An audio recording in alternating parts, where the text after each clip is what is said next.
Jai Hind, Jai Bharat, and welcome to Dev Talks. This is Aadi. Israel, center of attention currently. It's literally the center of the world. What's happening in this little country and the region, and of course, the geopolitics around it. Who all will support Israel from the Middle East? Where will this war go?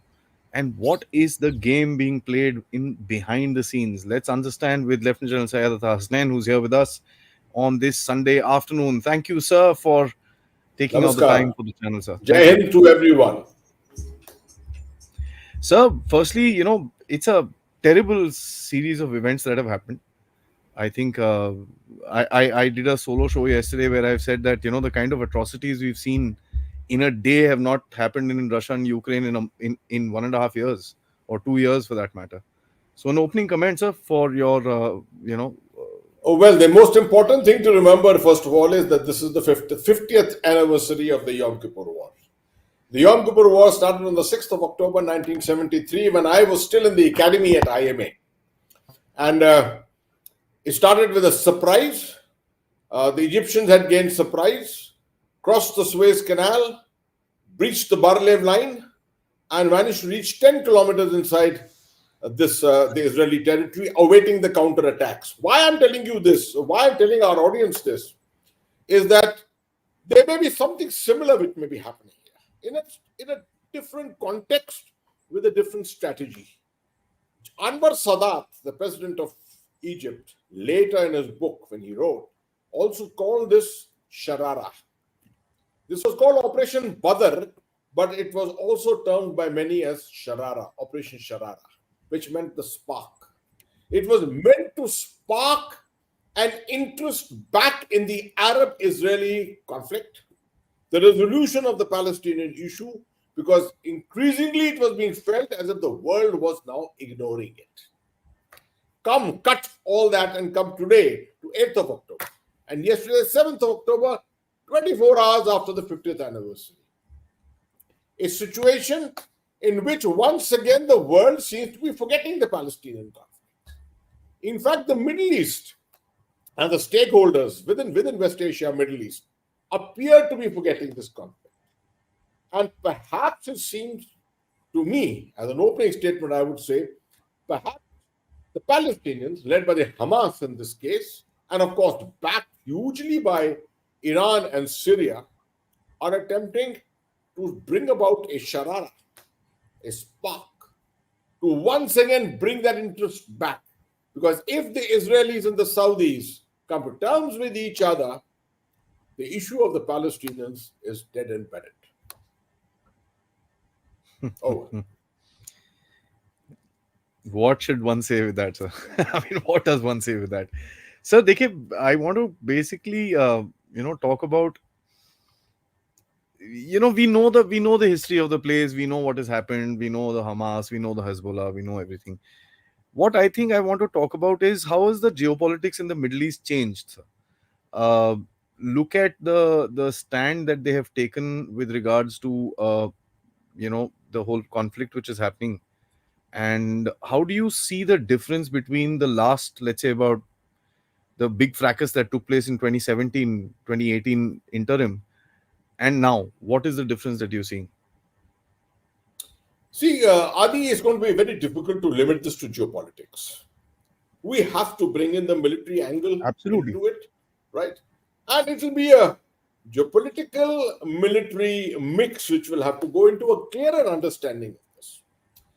The last time I visited Israel and had a brief from lots of Israeli officials, interaction at the Herzliya summit on counterterrorism, I learned that there are approximately 130,000 missiles which are in the hands of the Hezbollah and the Hamas. I was shocked. I said, how can that be possible? They said, yes, it is true. And the Iron Dome can only handle this many, and that many are available with them. So I said, what do you intend to do about it? They had really no idea about it. So obviously, over a period, if this is true, then over a period of time, through the sea routes, etc., a lot of missilery has been built into this area.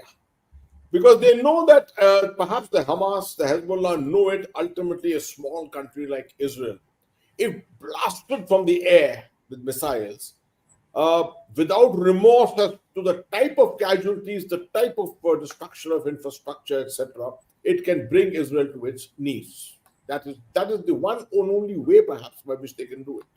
I was surprised even now to see that with this knowledge, how come that Israel has not been able to stop this influx of Yeah. all this material here?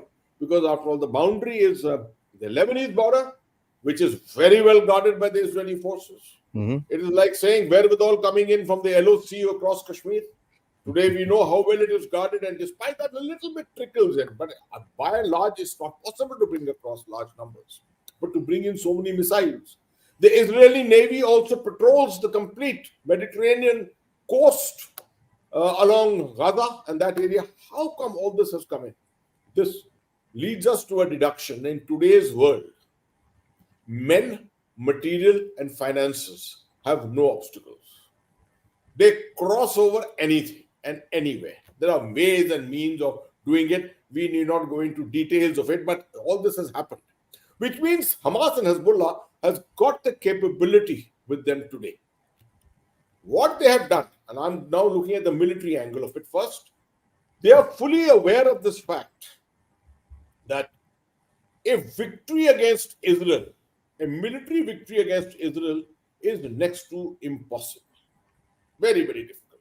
Exactly what Sadat felt in 1973. What they can do for go is to go in for a limited action, draw the attention of the world. And this is exactly what they have done here. 5,000 missiles One shot. brought in one shot, without remorse again to the type of targets that they have looked at. And then have Palestinian fighters are readily available along the border. So this border is a very well secured border. It's got walls. It's got anti-infiltration obstacle systems. We have gone and seen this border to construct many of our anti-obstacle systems in Kashmir. The Lebanese border is wired hugely. The West Bank border is walled completely. I mean, Israel is almost completely like has an obstacle system around its entire international boundaries. But despite that, if our audience, the members in our audience, have seen the serial Fauda, they would realize the Israelis, very famous Israeli serial Fauda, they would realize that there are ways and means by which you can go in and out. There's tunneling and there is all kinds of infrastructure which is created there from which it is possible. Therefore, under the fire of 5,000 missiles, lots and lots of fighters have got in. Now, the crucial thing, get in is okay, cause casualties is fine. Get hold of prisoners. Large number of prisoners have been taken and taken out from there immediately into Gaza. Yeah. Gaza. Knowing fully well the Israeli sentiment about Israeli citizens, they will not accept the loss of a single citizen. They will go to the last to make sure that they get that citizen back alive. Right? Now, this is where the crux of the whole thing is, as per my perception. At the moment, on the second day of the war, in which we are doing all our thinking devoid of any other inputs. I mean, I would have looked at it in this manner. This is what I'm saying. Take lots of prisoners, hold them there, and then now bargain. And perhaps they didn't cater for a full-scale mobilization, a possible military incursion by Israel into they haven't perhaps catered for that, and possibly a complete roll into Gaza to occupy Gaza. So that is a strong possibility, which is what is almost what is happening at the moment. But with a large number of prisoners in their hands, they can hold Israel to ransom and prevent them from doing this. Go in for negotiations. All this turmoil in the period of the next 7, 8, 10 days will bring back the Palestinian conflict to center stage, take away attention from Ukraine and Indo-Pacific and everything else, which is what the intent is, to bring everyone back here. Because if the Saudi-Israeli discussions, ongoing parleys are going to lead to anything, a Hmm. stabilization of West Asia, to say an acceptance by Saudi Arabia, a recognition, so far as Saudi Arabia has not recognized Israel, a recognition of Israel, UAE on board along with the United States, and we are seeing this overall thing, except for Yeah. Qatar. No one has so far given a negative comment against this action by Hamas. Which way will the cookie crumble now? And everyone is sitting on tenterhooks, waiting to see what the next steps are going to be. How will the international community itself? So I'm not even sure whether the Security Council has been convened. Nope. Uh, Perhaps no, not yet. It just means that everyone is at the moment, you know, dithering on what to do next. Depends upon how the triggers play out on the ground. That's the reason why I asked you the geopolitical question first, because what I see is normally what happens is when two people fight, right? Or, two people, two countries, the way you want to put it, sides are taken in an instant. Just tuck, tuck, tuck, tuck, stuff just happens immediately. People know what needs to be done, where they need to go, what need. This is the first conflict I'm actually seeing where there is a certain reservation amongst most countries, most, not all. As a matter of fact, India's Prime Minister Modi had put out a statement, I think one of the first in the world. Even before the White House came and said something, his tweet was already there. So that was a very strong statement that he put on. Absolutely, That's yes, yes. That's I'm that's aware of that. yeah. So that's the baseline of the question which I had, sir, and I want to carry that a little forward. The Middle East has been on a turmoil with regards to the Abraham Accords, the Saudi Iran rapprochement. There's also been a little war, which is not directly in the Middle East, but connected with the Middle East in Azerbaijan, Armenia. There was I think, a sort of a leg pull by the IRGC, which said, "Dear Azerbaijan, you don't have an ally anymore." So how do you think this whole geopolitic of this particular wider region fits into this particular conflict, sir? There is no black and white in this. This is a very, very gray zone, deep, deep gray zone existing here. West Asia, from the time of the end of the Trump administration, was on the mend. If you see, during COVID, it was absolutely quiet, but it was on the mend. The Abraham Accords were coming about. The Saudi-Israeli rapprochement had started much earlier than what is being looked at. People are talking about talks today. I've seen the Saudis and the Israelis getting together as early as 2015 and 16, and even before that, right? There were frequent mutual They visits were taking talking. place Yeah. to each other's sides. Yeah, lots of things were happening on the thing. Middle East, the West Asia was undergoing a fairly deep change at that time. Now, in the middle of change, when a thing like this happens, you see, there are stakeholders all of the entire Gulf. There are the other weaker um, uh, Arab states. They were the older states who had great stakes like Egypt, etc. Syria is a very important player in this. Each has got different connections in this entire game. Iran on one side, the other side of the Persian Gulf is a standalone player, right? Hmm. And a lot of people thought that the Chinese intervention, and I wrote this at that time, the Chinese intervention between Iran and Saudi is as if peace has been created overnight through a 10-day parleys of talks around. And at that time, I warned the Chinese have no idea of the depth of this Iran-Saudi differences, We the, did the that show, the sir. standoff between them at Yeah. that time. And you're going to see this happening now. You're going to see Hmm. this happening very soon. One of the reasons which we are all, according to this, is that is Iran which is backing this whole thing, and would not have liked to see Saudi Arabia and Israel coming to a ultimate rapprochement, a creation of understanding, a recognition of Israel, the recognition of Israel by Saudi Arabia, the custodian of the holiest shrines of Islam, would have meant many other countries perhaps joining in into this. And lots of people are looking actually for it. Post COVID times, everyone is looking for economic benefits coming out of that. So this whole situation in West Asia was been simmering for some time, and attention has not been paid to it because everyone's attention seemed to have been towards Ukraine all these days, also to economic affairs, and much of it towards the Taiwan issues, Indo-Pacific, and things like that.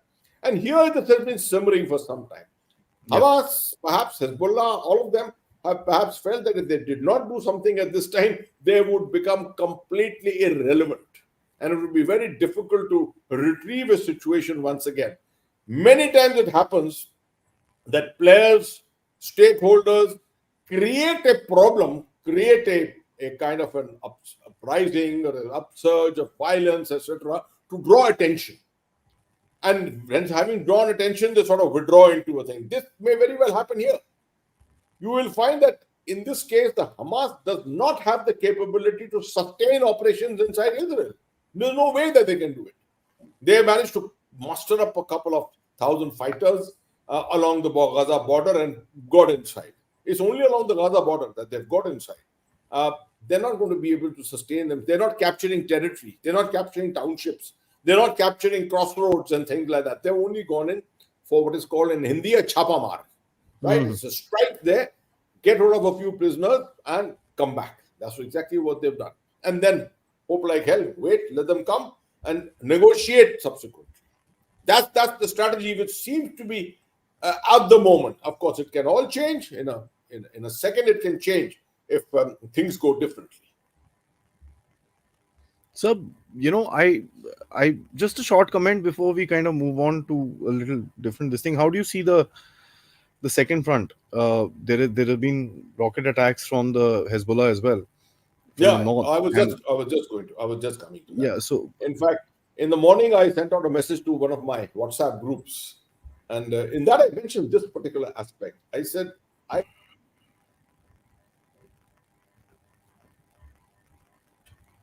this takes you back memories. It takes you back to 2006.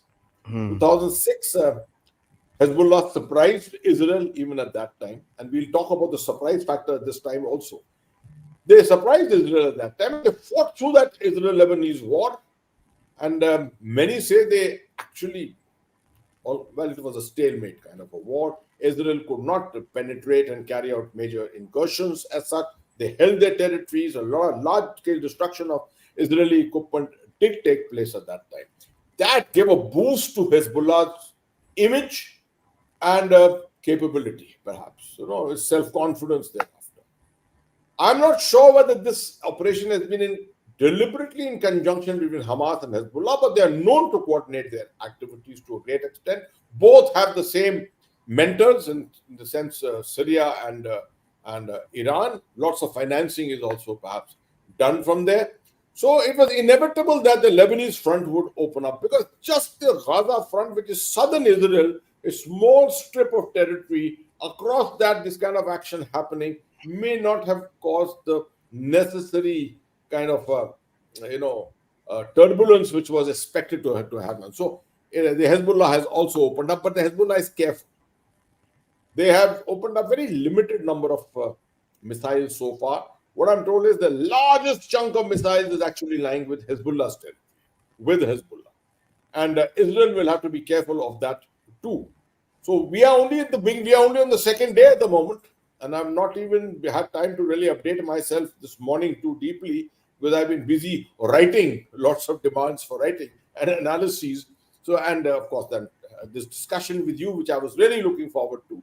So let's see how it builds up from here.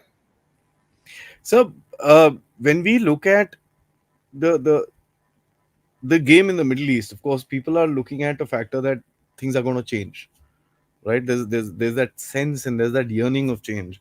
And you spoke about the Saudi-Israel rapprochement sort of a thing, and we all saw that Fox News interviews that foxed all of us, as a matter of fact. So that was quite a turnaround. Now, the Palestinian message, the Palestinian cause, the Palestinian statehood, or whatever way you want to look at it, I call it the Palestinian question. This is a hanging factor which is going to be a problem between taking a final settlement of the issues within the Middle East. Now, it's not just Saudi-Israel rapprochement. There's also the Iran factor which is there in the middle. which will never agree to any sort of solution that the Saudis come up with.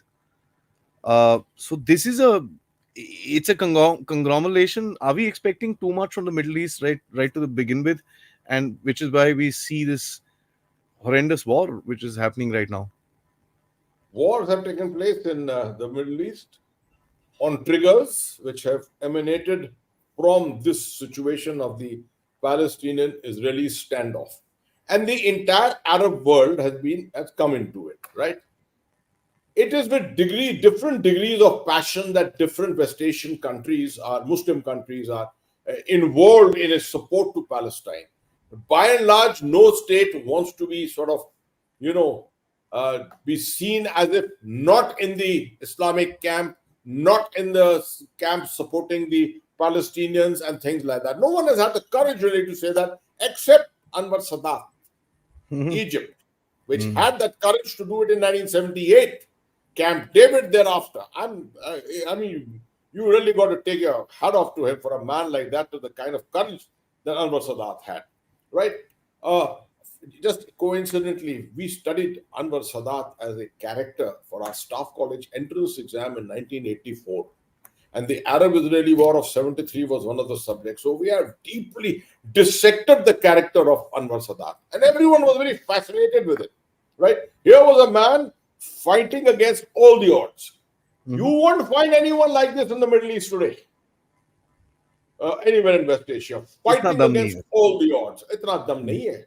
Us tarah se. They will go with the crowd. Chhund ke saath jana. Not easy otherwise.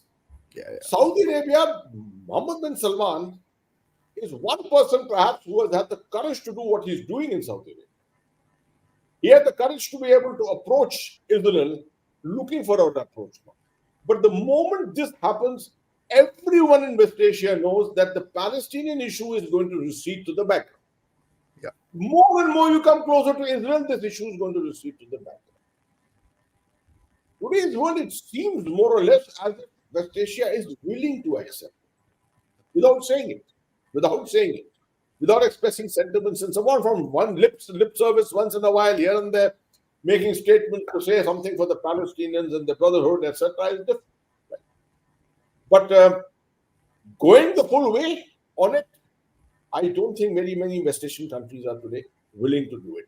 They have seen a lot of destruction in West Asia. This is also a very important factor. Remember in 1948, 1956, 1967, when these wars took place, 1973, all of them very short wars, which happened, right? Thereafter, we have seen many wars in West Asia. We have seen 1982, the Bekaa Valley operation, Syria. Then we have subsequently seen Gulf War I, Gulf War II. We have seen what has happened with ISIS. We've seen the uprising and the civil war within Syria. We've seen what's happened to Yemen. No country wants to get involved in these kind of wars again here, right? So they're playing safe. Most of them are playing safe. I don't think they can come together to support the Palestinian cause to the last. And that is the major challenge at the moment. Iran fully realizes that this is the sentiment which is prevailing at the moment and is only trying to build up on it. You know, a wild thought, like yesterday when I was doing this, it just popped into my head. I said, yeah, why is it not the factor that, this can be two ways? Either the Arabs trying to tell Israel that, listen, Palestine is very important for us, or the Palestinians telling the Arabs, yeah, listen, don't forget us. We can do this to Israel. It can also happen in your countries. Because, which has taken place earlier. There have been incidents of terrorism within the Middle East, within the Palestinian supporting Middle East. It's happened in Jordan and countries like Saudi. That. Saudi is happened in Saudi also. So what do you kind of say to this, sir? It's a wild thought, but it's quite some time ago that it happened. I'm not sure Israel that the Palestinians today have that capability to reach out, and they will completely lose support of the Arab world otherwise. They also realize that there are limits to which they have to go, and yes, to an extent, you may be right in the fact that if they've completely taken the side of Iran, and Iran is considered to be the only supporter of the Palestinian cause, then at the behest of Iran, something like that can happen. But I don't think Iran is also looking at turbulence beyond a stage. Even this particular, I think, is a huge risk that they have taken, if you ask me. Hmm.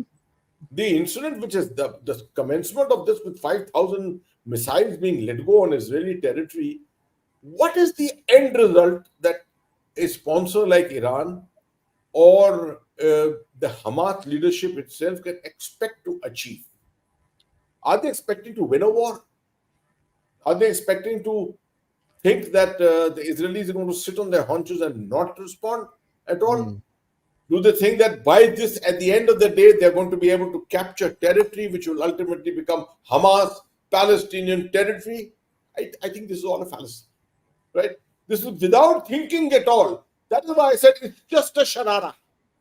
It is just a sharara. They are afraid of this whole thing of becoming irrelevant.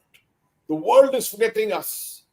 We are becoming irrelevant. It's now 70 years since we have been evicted from our lands and we have to go back to our people. 3 generations have gone by. That's the kind of thought process which is there in the minds of the Hamas leadership.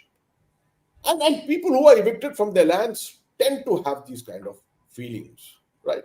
You can see it with the Kashmiri Pandit population here now. It's 30 years since they've been evicted from their lands. Aren't they always pining for their land? So this sentiment, despite whatever side you may take with anyone, these sentiments you can't just wish away.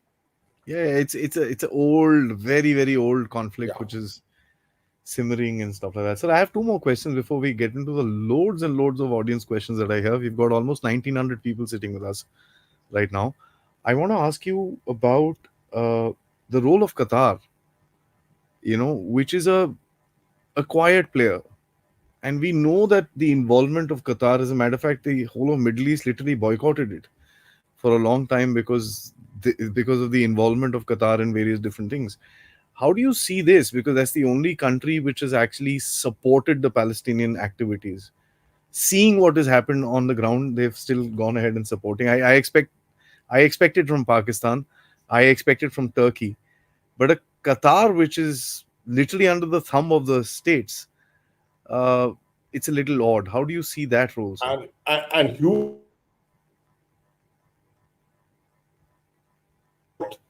being is the war is a proxy war, as they say, from Iran and Syria. Qatar has May, been acting as a yeah. Go may ahead. I just, yeah, you got stuck up, sir. Can I request you to restart the answer, please? Yeah. What I'll say is that Qatar also is not the best of friends with Iran, and Iran, as you're aware, is the main sponsor of, or at least the alleged sponsor of what's Oh, happening at the moment yeah. on the Palestinian-Israeli front in Gaza. Syria, too, is a sponsor of this. Now, Qatar has in the recent times become a spoiler, you can say, in Middle Eastern politics. Among the GCC itself, it was isolated.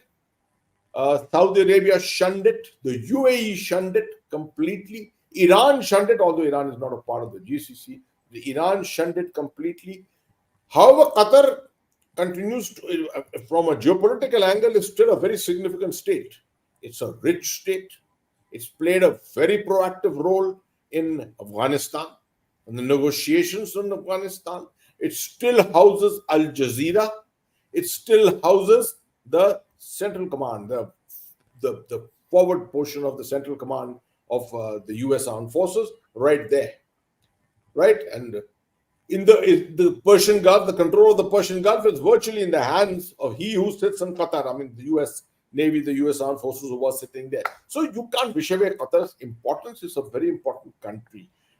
They have somehow shown no particular commitment towards supporting either side, this side or that side, although essentially, ideologically, they are Wahhabi, essentially Wahhabi. I mean, the same thing which actually the Saudis are, but they have been in competition with the Saudis. Of late, we have seen an improvement in relationship. Otherwise, they were all. There was a time about 6 years ago, 5 years ago, when they were almost coming to war. The Saudis were even planning to even go in for a war Invade. against Qatar at that particular time, right? So Qatar is always trying to show its relevance in some way or the other. I'm surprised that they've jumped into this a little too early. I'm Mhm. not sure that you see the United States is bound to support Israel. They will call for ceasefire and they will call for Security Council and they'll call both sides to ensure that they do not go violent and things like that, hold their horses and things of that kind. But in the heart of hearts, ultimately they have to support Israel, right? Israel is the main horn in the in this area on which American strategic interests actually lie. So with Americans on that side, the Qataris who are these days very, very close to the Americans, also having negotiated the complete withdrawal from Afghanistan, having housed all the facilities in the Persian Gulf, etc. I'm surprised that they've taken a completely different stance. You may find this changing in the next 2, 3 days. I don't think there's anything permanent about what has been spoken in the first 2 days. Lots of Oh things are God. going to change. Lots of things are going to change in the next couple of days, and this is what happens today, right? Lots of things keep changing around based upon what the dynamics of that particular situation. And as everyone says, there are no permanent friends, no permanent enemies. From tactical levels upwards, you can start using this adage. Actually, Actually, I'm going to change my statement. I have two more questions for you now. Isn't it time that the Middle East separates out Palestine from Hezbollah and Palestine from Hamas? Simple question, sir. very Because difficult to do it. Yeah, you're go ahead. damaging the Palestinian cause. When the world today sees what they've seen, people with no knowledge of the background of that region will clearly say, "I don't want Palestine. Who's Palestine? Get lost. We don't This want is this. wishful. If you guys support Yeah. this, we don't want." See, the younger generations, sir, the 19, 20, 21 year olds of the world today, who don't want to see this anymore, I agree. which I used to agree. happen. But it's not as simple as that. It's not. What happens? You see, you go back to pre 79 and post 1979. 79 is such an important year. Remember the Iranian Revolution. That changed the whole spectrum of things in West Asia.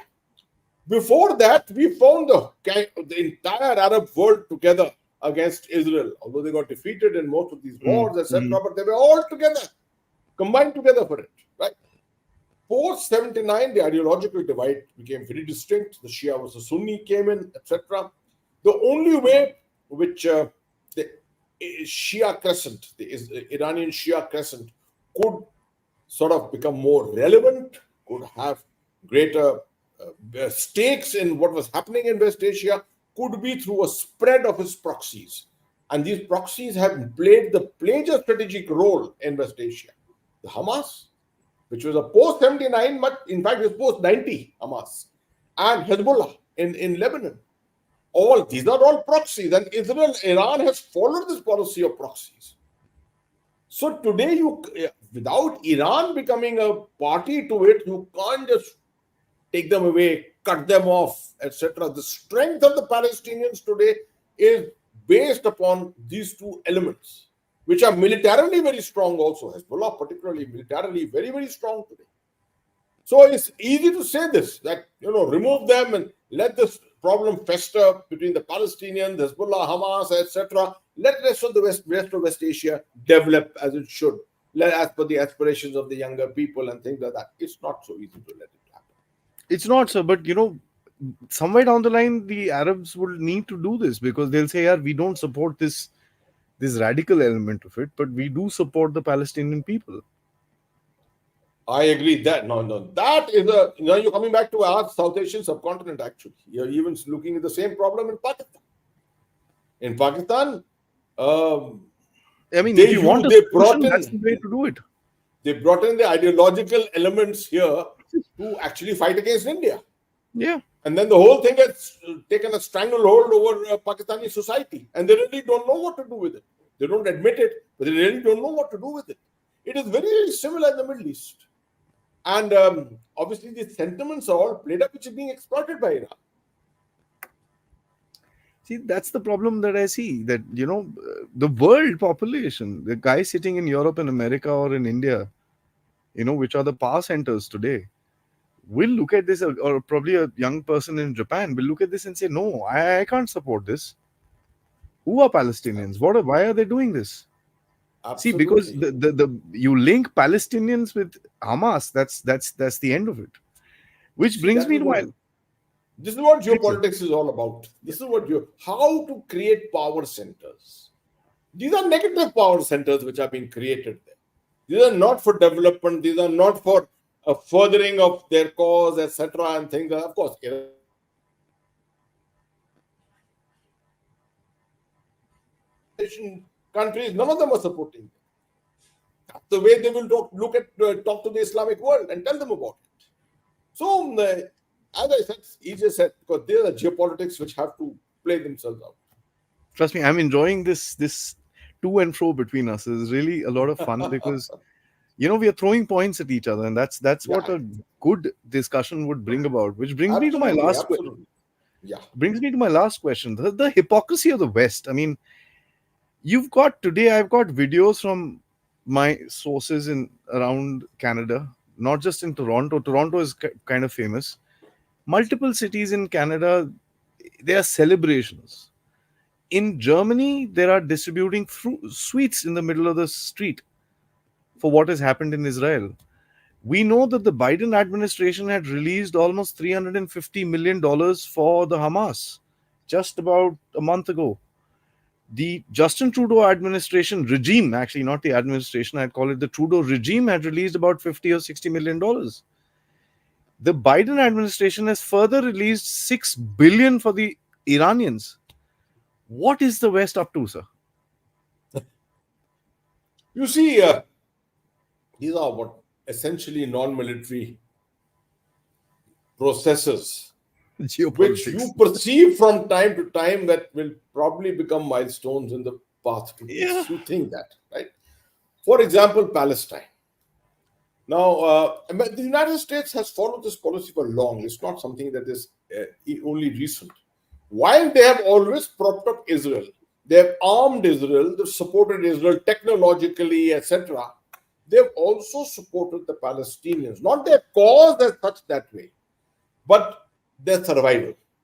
They have supported their survival uh, more for welfare measures and things. It's not that they have supported Hamas. The United States does not support Hamas. It's yeah, I agree that the administration in Gaza is a Hamas administration. To that extent, it's supposed to be for civilian purposes that you provide them $350 million for that. But Civilian. whether that money goes into Hamas funds or something like that is a different issue completely, right? Same with Canada. Most of the Western countries are actually living with that thing that they are, they're not against the Palestinians as such. By the way, among the Palestinians, there's a very large Christian content. That should also be known to people. It is not only a Muslim content, right? You remember the very famous Palestinian leader, George Habash, right? Yep. Along with Yasser Arafat, one of the famous leaders of the PLO right in the beginning was George Habash, who was a Christian. So similarly, there are lots of Christians in this. So Western countries definitely, as you're saying, this is a very hypocritical kind of a thing. That on one hand, you keep criticizing what's happening against Israel, and at the same time, you provide money. Most of these camps, the Palestinian camps, have been run on the money of the United Nations. Who provides money to the United Nations? The biggest donor to the United Nations is the United States of America. तो ये इसी दुनिया के अंदर इसको lot of people can't sort of fathom this कि ये black और व्हाइट ये कैसे हो सकता है कि आप इसको भी सपोर्ट करो और उसको उसके खिलाफ भी हो, इसको सपोर्ट करो उसके खिलाफ भी हो. यही दुनिया का रवैया है. This is how the world functions. What is happening with Pakistan? Tell me. India and United States are strategic partners today. मगर at the drop of a hat, you will find $450 million दे दिया F-16 को refurbish के लिए. F-16 क्या इस्तेमाल होगा खैबर पख्तूनख्वा में? क्या वो एंटी टेररिस्ट ऑपरेशंस के लिए होगा? वो सिर्फ इंडिया के खिलाफ होगा. Bumps. You know it.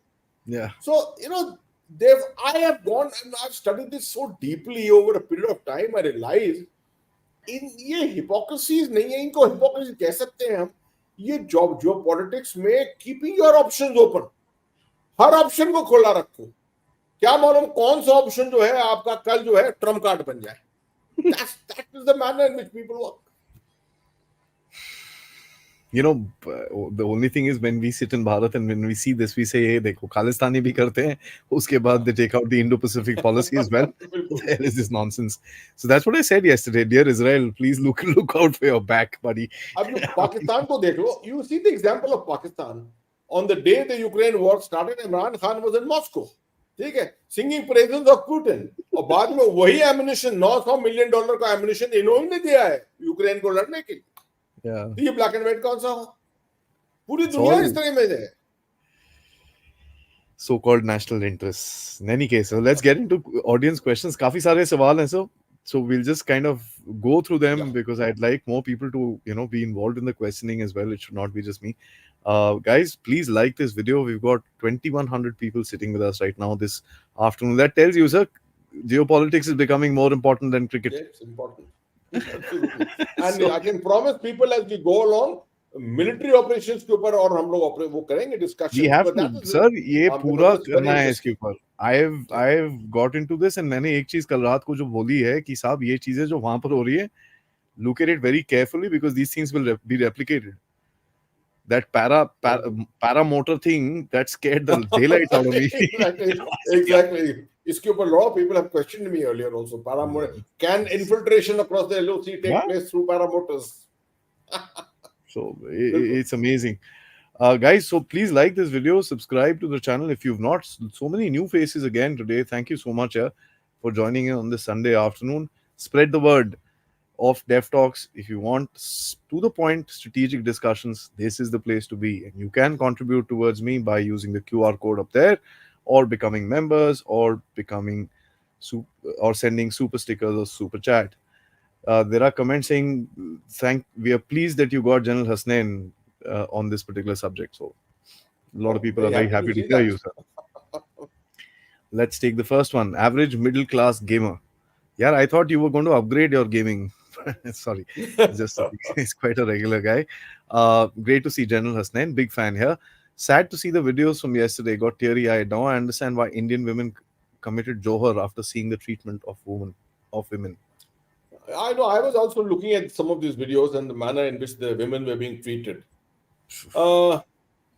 Sometimes I feel, you see, first of all, the Hamas is a terrorist organization. मैं तो कहता हूँ, I mean, जिस तरह से वो operate करते हैं, they are a terrorist organization. And obviously they don't follow any tenets of Geneva Convention or UN human rights principles and things like that. वो तो दहशत फैलाना है. I told you right in the beginning, ये strategy है. This is a strategy to take prisoners, ill-treat them to an extent. Throughout the videos, this is also a tremendous influence and information warfare which is taking place. Let the people see it in Israel. Let the pressure of the Israeli people play on the government of Israel. Get those people out. Get the prisoners out. It's not more important to do military operations. Before that, get the people out. Get the prisoners away. Asset chalta hi hai. This is how this game plays out. Terrorists, semi-terrorists, quasi-terrorists, or whatever you want to call anyone, right? But this is how it works out when you start looking at human elements. And I was very, very unhappy to see the kind of treatment which was being meted out to Israeli women yesterday. I say this, what happens to the cause of Islamophobia? Yes, exactly. This is exactly what causes it. This is exactly what causes it. The labels are put, and obviously they are put. UN Day of Islamophobia, all that tamjam will happen, and then this. Exactly. And then you have Qatar saying, no, we support this. We support this. Kar kya rahe ho yaar? I mean, let the world come into some sort of... Yesterday, a lot of disinformation was going around in our circles here that India has supported this. I was shocked the first day when I saw it, and I was surprised. India supported whom, sir? Yeah. India supported the Hamas thing, invasion here. Yesterday there was disinformation on the net which I was reading here and there. I was shocked actually. But you see, we are living in the world of information warfare. Influence operations are a huge thing today. And that's why I identified the moment I saw those images yesterday, I knew this is all for the eyes of people in Israel to see. so that the pressure goes on the government. You have to get them out. Negotiations start. That is how Hamas will be hoping to take this forward. So, next question. SN, Israel attack was not carried out by elite forces. They were low-level, unprofessional street fighters. How could their mobilization and coordination not be picked up by any intelligence radar? That's the biggest No, question, I no. think. He's saying the Israel attack, or was it the attack on Israel? The Israel attack means the attack on Israel, sir. The attack on Israel. That is the Palestine. That means the Hamas attack. Yeah, The yeah. Hamas attack on Israel was carried out not by any elite forces. They were all unprofessional street fighters. There's no doubt about it. But many of these people have grown through this, let me tell you. These elements, they are not untrained. Please don't go away with the idea that they are untrained, right? If you saw the LTTE, and I operated against the LTTE, I can tell you, irregulars. They could teach a lot of armies in the world what small tactics, ground tactics are. Small infantry level section and platoon tactics are. They in fact really taught the Indian Army many things out there. Similar here. When people, on small scale levels, you're doing these kind of trainings, these are very intense trainings which are carried out. And these are usually done by people who have been in special forces and things like that. A lot of mercenaries would have probably come in, been well paid for it, and they will carry out this training. So to think that they are not elite forces, they're not wearing great uniforms and things like that. But they are together. There is a leadership, there is a cause, and there's a methodology of working. Don't wish that away. It is very much there. RG says there one layer deeper than reigniting the Palestine-Israel conflict, the revival of the left woke Soros CCP agenda through this act. We are still that's a not heavy near one. that. We are Not as still yet. not near Yeah, that. I agree. I think we have moved away quite far from it. And to come to that kind of a situation will take a long time. It's a question of Saudi Arabia. Now, the attitude of Saudi Arabia is going to make a lot of difference. If the Saudis take to this and say, they call off talks, nothing to do with Israel, support Palestinians, etc., then perhaps we are going back into those times, right? But I don't think that's going to happen. MBS, the whole quest of Mohammed bin Salman is to bring Saudi society out of the medieval ages, the Middle Ages. You're seeing the kind of cultural activities taking place, music festivals, film festivals taking place, and things like that. All this will have to come to a halt. In fact, MBS's entire quest will almost be counted as a failure if this happens. So, with a lot of difficulty, and there's going to be a lot of pressure on him. There is no doubt going to be a tremendous amount of pressure on Mohammed bin Salman. So I think similar pressure was there on the famous Turkish leader, 1923, what was his name? Kemal Atatürk. Kemal Atatürk was changing Turkish society similarly to take Turkey into Europe. If you remember, after the dismantling of the Ottoman Empire and the kind of resistance which was going on, the Khilafat movement and things like that, which were all over the different places which were taking place. But here, he held on to it to the extent of actually changing the language. The national language of Turkey was overnight changed from the Arabic Persian, the Persian script. It went on to the Latin script. It's like saying in India overnight, let's change from Hindi and English to Sanskrit. It's almost akin to that. So, it's leaders, when they take it upon themselves, they go to the end to ensure change. MBS has been at it for the better part of the last 6 years now. Yeah. And I don't think he's going to reverse this so easily. This is only going, as I said, I think this is only to draw attention. We have seen many of these kind of situations in the past. We've seen many bombings of Gaza. We have seen bombings within Israel. I think this may just pass. But of course, to allow it to pass, a lot of things will happen before it's finally allowed to rest. I'm sorry. Arunji, thank you so much for joining in as a member. Next question, Captain Tavish. Is Egypt helping Hamas by arming them? There is no other way these missiles could have reached there in such numbers. Difficult to say, and you are not wrong, because you see, the country which is in closest proximity, it enjoys a border with Gaza, after all, and then the coastline is very contiguous. Um, but I don't think Egypt has the means to be able to supply them at the moment. Of course, if it is in hand in glove with Iran to do it, that's a different story completely. Do And you as I really said, think so, it's sir? not, it's very, very difficult. You see, the routes, I have stopped trying to identify routes around the world. No, no, I'm My not talking about the experience, roots, the ideology. uh, Do you think the Egyptians would mess up I that don't entire? think so. I Yeah, don't think so. I don't think so. I believe they are CC, mediating.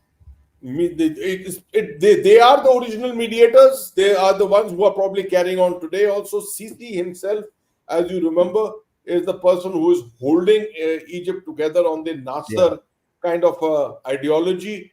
Egypt is the last country, I think. But what I think is that elements within a country. See, Mm, Egypt is a mm, country of 80 mm. million people. It's a Yeah, yeah, large that's country, correct. That's and correct. there can be elements within who can support this. Sinai is an area which is completely different from the rest of Egypt. Yeah. That's an area through which lots of infiltration, lots of movement of things can take place. Huge desert, not under anyone's control, and this is not under any easy control. This is what Mm-hmm. Israel's complaint against Egypt has been many times, that you should have established more controls over this area to ensure that no movement takes place here, etc. But the question is, I'm glad that this issue has come up, because we didn't speak about it, but that is a potential area through which this kind of movement can take place. Sir, I am, grateful to God to have such a beautiful audience, honestly. Yes, Divakar exactly. Singh, thank you so much for joining in as a member of Dev Talks. Gumnami Baba, he says, will the same be repeated in Europe? What happened is in Israel? The I can understand what you're saying. That you're trying to say that with the movement of immigrants there, a immigrants. larger in population, influx of Muslim population into these areas, etc. Well, not in the immediate future. Definitely not in the immediate future, but they don't have the means to perhaps do it at the moment. It is a question, I would say, of a revival of global terror. If you have a revival of global terror, then you will find there are enough players to make those people in Europe as proxies, Mm, like it mm. happened with the ISIS. ISIS in Syria could control a tremendous amount of fighters or terrorists in Germany, Belgium, France, and Spain. They could do it at that time.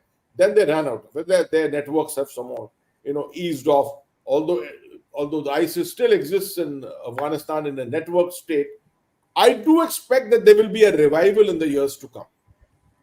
And some of these elements who have gone into Europe are the early street fighters, probably. It all depends on how these people are They're the treated in the leaders, future. basically. Yeah, How they're are like, they treated in the future? yeah, If yeah. you find, for example, the European economy improving tremendously, many of these people now getting white collar jobs, from blue collar to white collar jobs and things like that, then you'll find that society itself will sort of smoothen down. Their turbulence, their anger, etc., will quieten up, and you won't find this kind of a problem. But if you find that the treatment to these people who are virtually minorities at the moment, to these people, is incorrect, like it's happened in France in many cases, it happened in Belgium in some cases, then you will find an upsurge taking place, right? But not of this type, not with missiles and things. It's a Yeah. question of terrorism. Then terrorism will find its roots once again in Europe. We saw this problem in 2017, 18, early 19, and then it France, got rooted Spain. out. Yeah, Mm. France, Belgium, and areas like Yes, sir. It's a similar line question, sir. Anikesh, who asks, will this invasion ring alarm bells in the EU, especially states like Greece, Italy, etc., given the tactics used in the kind of celebration in EU is an indicator that the intention exists, the capacity awaits. that. The celebration in EU is by many of these people who are gone there as immigrants today. I would say is highly immature on the part of these elements to express ideological sentiments in a country in which they are being hosted. It's quite Mm. ridiculous if you ask me. But then I suppose people don't look at their own futures. They want to be seen to be a part of a groups together as set, maintaining their subnational groups out there and things like that. It's all works against them. But as I said in the earlier question, I am only looking at their potential of being exploited as terrorists tomorrow, when the next cycle of global terror returns, which to my mind will inevitably return. These things don't just go away. It's not been defeated. It has happened that many of the networks have sort of been neutralized and things like that temporarily, but many of them can be revived tomorrow again. So, And the kind of problem you're finding happening at the moment is the kind of thing which gives rise to sentiments. What happened in Iraq was post the Gulf War II, the kind of favors done to the Shia majority population, the government which came into being, and the ignorance of the Sunni minority. That led to the creation of ISIS. And then you saw what happened after that. So sometimes you just don't know how things pan out after a certain activities that you have done. You have defeated Saddam Hussein. You have dismantled the Republican Guard. You have dismantled the Ba'athist elements in Iraq. But at the end of it, you created the problem of ISIS. This is what you should be looking at. How do these issues all throw up alternatives, which don't solve problems, they actually create more problems. I have a comment and I'll just read this out. Person who puts him or herself as A says, I live in Nicosia, Cyprus. On Sunday afternoon, my husband and I saw fireworks, honking cars, unusual for any local celebration. Now it seems like fireworks from northern side, the Turkish Republic of Northern Cyprus. So yeah, obviously, this is a ideological sentiment which is supporting this kind of an action. Yes, sir. Saroj, I'm glad we have not seen anything like this in India. Yeah. We have not seen, I don't think anywhere in Southeast Asia. There are large Muslim populations in Southeast Asia, Indonesia, Malaysia. They're not involved in this kind of thing, right? Yeah. I'm not sure any reports from Pakistan on this at all. No. Pakistan there's been. There has been. I was not monitoring at that time. Iran has been massive celebrations, sir. Massive celebrations in Iran. Massive. They actually called for a parliament meeting where they chanted death to America, death to Israel. They were distributing free lemonades and cakes on the street, and I don't know. They should realize that these are things which don't lead to resolution of conflicts. I mean, because the Saudis will step away. Which are remembered. Yes, absolutely. Which is why I started right in the beginning. The Chinese think that they've got it all right. The Chinese don't know the depth to which the Saudis and the Iranians hate each other. Okay, so I've got another follower who says Indonesian people celebrated it. Nobin Japanese. I think it looks like from there. Okay. Sarojji says in every war, different parts of the world, there's one ringmaster, the deep state involvement. Yeah, there's always that. That is true. That is true. It's happened with us in Pakistan also. And I'm sure in Palestine, rather in Gaza, there is a deep state. There is, the majority of the elements. If you ask me, the most subjugated people, the Palestinian people. Let's talk about Palestinian people. Forget the Hamas and forget Hezbollah and forget their leadership. Just the people, the way they have suffered over the last 70 years is just nobody's, right? But yet, in every such society, a subjugated society, there will be a deep state, right? And there will be elements who thrive on this kind of violence. It's very difficult to take them apart. Internationally, attempts are made by people to take out these kind of elements, etc. You'll always find someone else will come into it. It's very, very difficult. So, RK, this is a magnified version of 2611, as if 2611 has been used as a template, which leads to the possibility of this attack being used as a template for similar action in India. I actually think it's more of a template of 65 and the actions in 1990. You see, you can say Operation Gibraltar, trying to get inside and bring about a people's uprising, etc. Yeah. No, what I gave you in the beginning is the assessment which I said. It is to spark. Yes, Gibraltar was also to spark, right? And 26/11 was something different completely. It was a Yes. capability strike at the financial capital of India to show India in poor light and all kinds of things. Here it is an effort primarily to change the geopolitical landscape, an attempt to get Saudi Arabia under pressure, and militarily to do a not a very large scale. It starts from a large scale operation, ends up in a whimper, small scale operation, primarily taking of prisoners, and hope like hell that negotiations will take place after that. How far will the Israelis go in these negotiations? Are they going to change the tempo this time? Because the normal Israeli strategy their propensity is to always ensure the lives of their citizens are saved. If they will go to any extent for a prisoner to save a prisoner's life, they will make attempts to. They will even lose more men to try and get that prisoner out from there. So let's see how this pans out. I'm not sure how the Israeli reaction is going to be. Initially, it's just a question of mobilization. Mobilize a lot of people, get in from here and there. I don't think they'll be happy to go and occupy Palestine. And at the moment they've already threatened and they've already carried it out. They've cut off all electricity. They've cut out all means of communication. They've cut out Food all supplies. inlets. That means no supplies are going in, no water is going in, etc. How long can you do that before international pressure starts building up on you from a humanitarian angle? So that will also make a lot of difference. I'm going to request you for 10 more minutes, sir. Yeah. Mahipalji, thank you so much. Some discrimination exists everywhere in mohalla, office, districts, etc. Does it mean that people are always available to be exploited by terrorists? What is the solution? Very good. That's a good question. It's a question of your morals, it's a question of your ethics, and it's a question of the depth of your ideology. Yeah. If you are ideologically committed to violence as a means to resolve conflict, then you will get exploited. You will get recruited. Right? We all have differences. I go to government offices sometimes for getting something.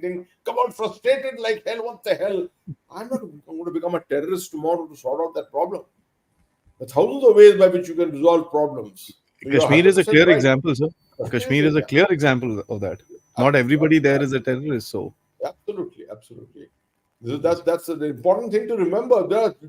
In the population in Palestine, there'll be thousands of mothers, thousands of fathers, brothers and sisters who will not want their young ones to get exploited like this. Right?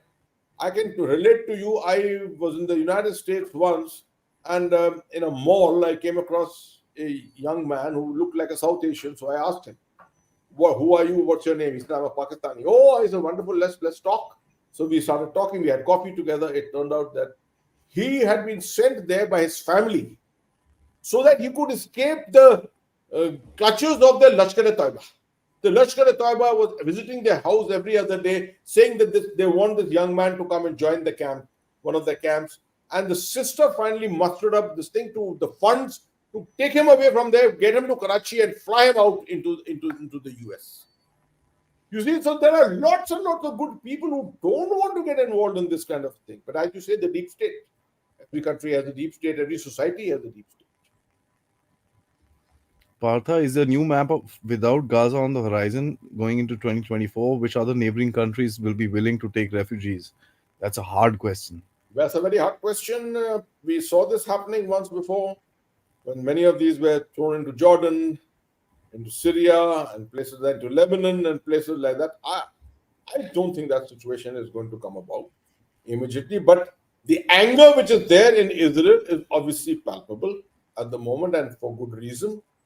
The United States will play a very important role here. Mostly Israel normally tries to resist and stonewall the pressures from the United States, but at the end of it, they have to relent.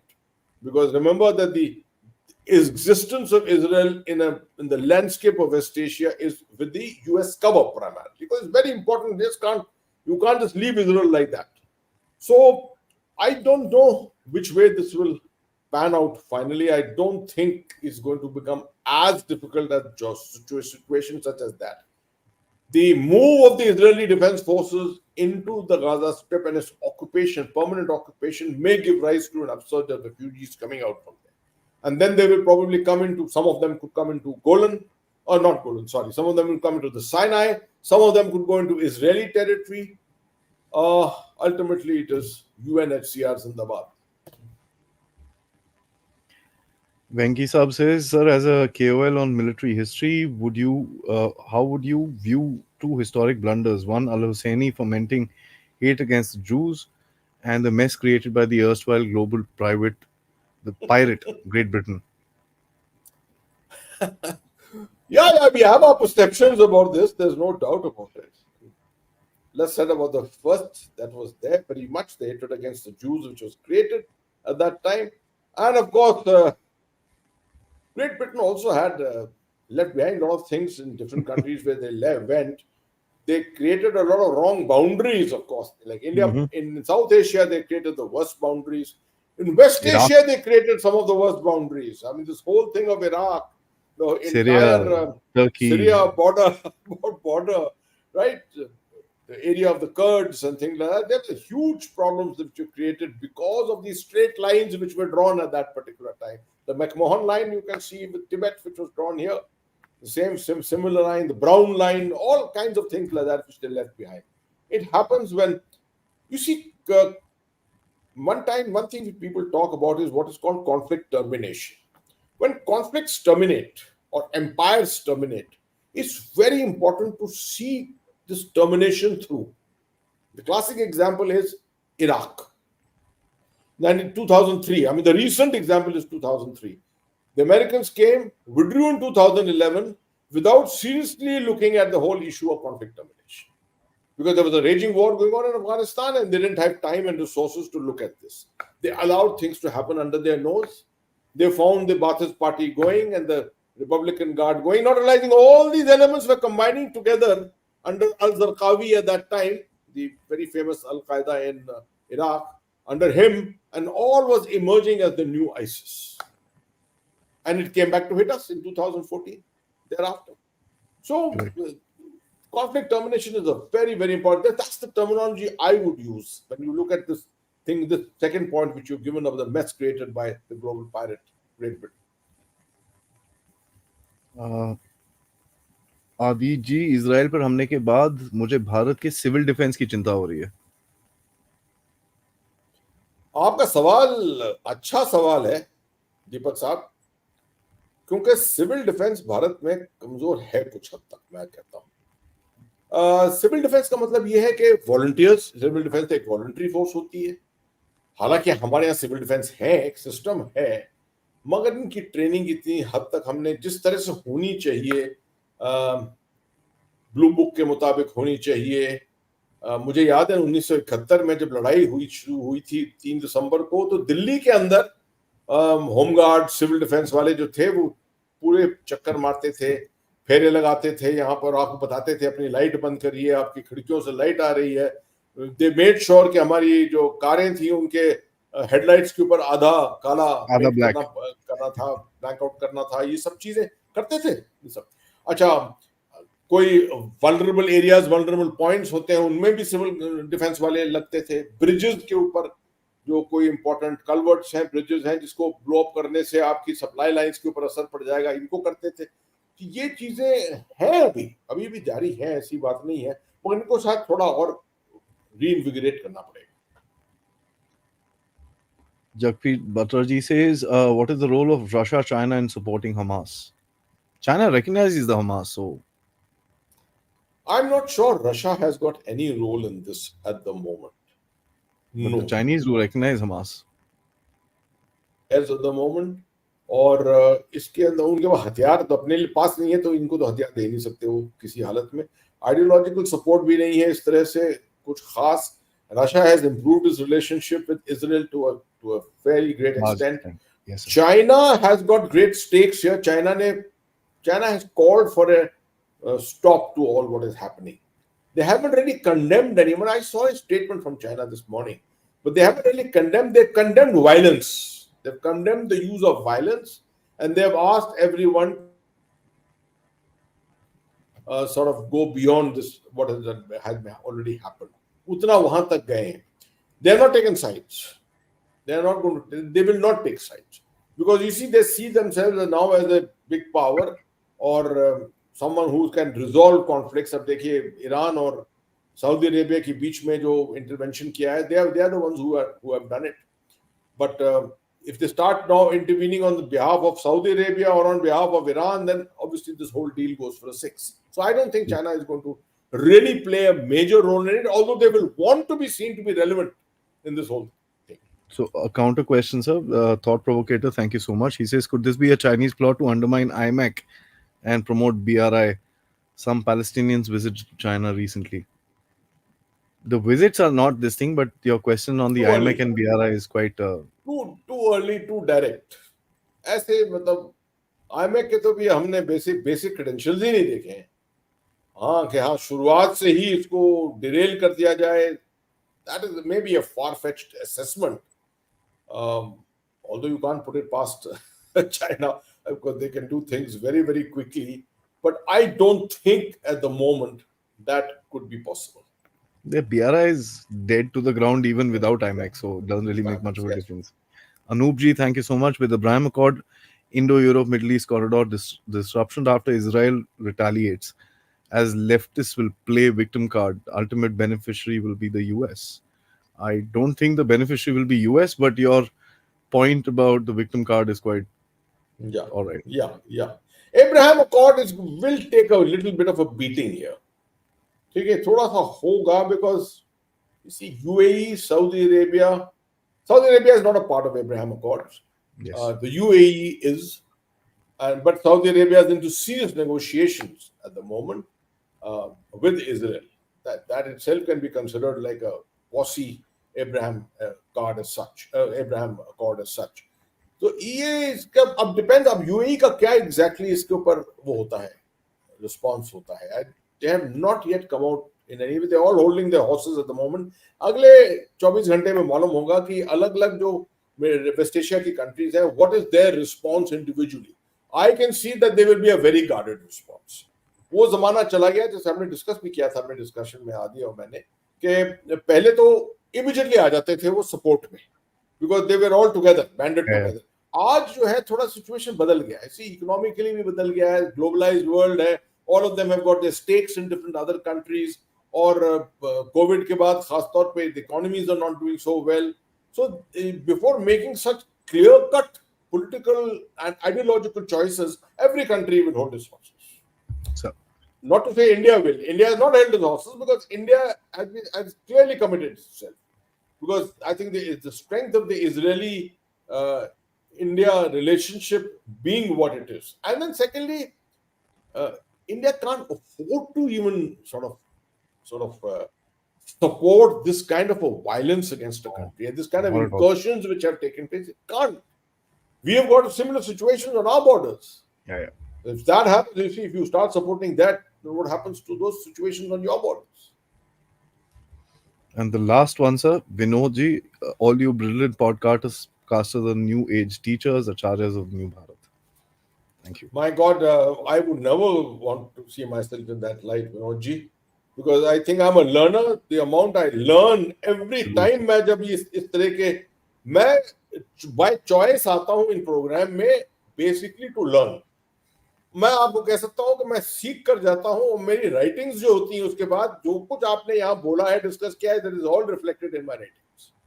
So it makes my job much easier. Thank you so much.